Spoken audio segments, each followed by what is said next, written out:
शिक्षण संस्थान की ऑनलाइन क्लासेस में आपका हार्दिक स्वागत एवं अभिनंदन। आज हम कक्षा 6 विषय विज्ञान के पाठ 1 भोजन यह कहाँ से आता है का भाग 1 पढ़ेंगे।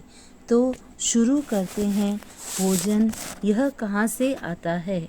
हम रोजाना भोजन करते हैं क्योंकि हमें बहुत सारे काम करने होते हैं और उन कार्यों को करने के लिए हमें ऊर्जा की आवश्यकता होती है और यह ऊर्जा हमें भोजन से प्राप्त होती है।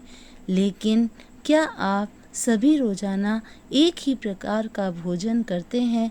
तो आपका उत्तर होगा नहीं, क्योंकि हम अलग अलग समय में अलग अलग प्रकार का भोजन करते हैं।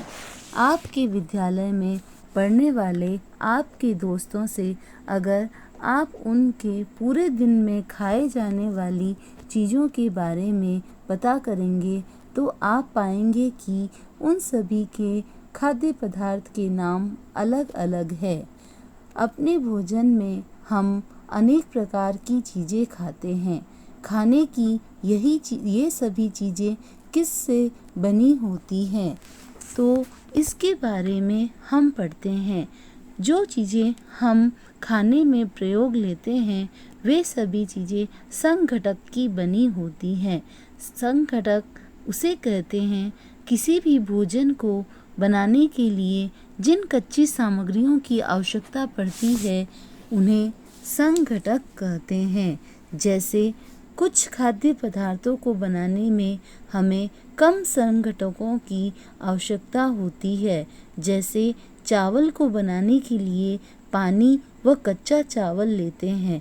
ये पानी व कच्चा चावल चावल के संघटक कहलाते हैं तथा कुछ भोजन को बनाने के लिए अधिक संघटकों की आवश्यकता पड़ती है। जैसे यदि कोई सब्जी बनानी है तो उसके लिए हमें विभिन्न प्रकार के संघटक चाहिएंगे।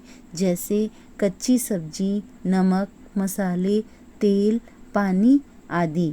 यानी संघटकों के द्वारा ही खाद्य पदार्थों को बनाया जाता है।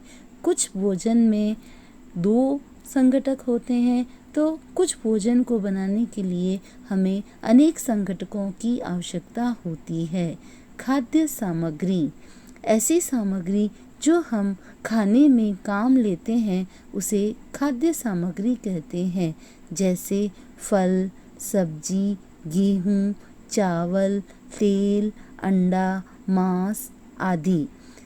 ये सभी खाद्य सामग्री हमें विभिन्न स्रोतों से प्राप्त होती है।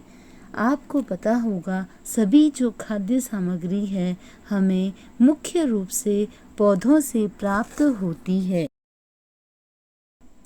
पौधों से प्राप्त होने वाली खाद्य सामग्री है जैसे फल, सब्जी, अनाज, दालें, मसाले आदि। ये सभी चीज़ें हमें पौधों से प्राप्त होती है।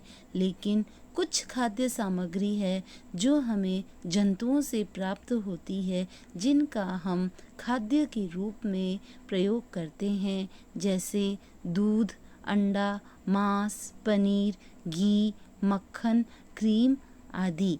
आज के लिए इतना ही। आगे का भाग 2 में पढ़ेंगे। नमस्कार, धन्यवाद।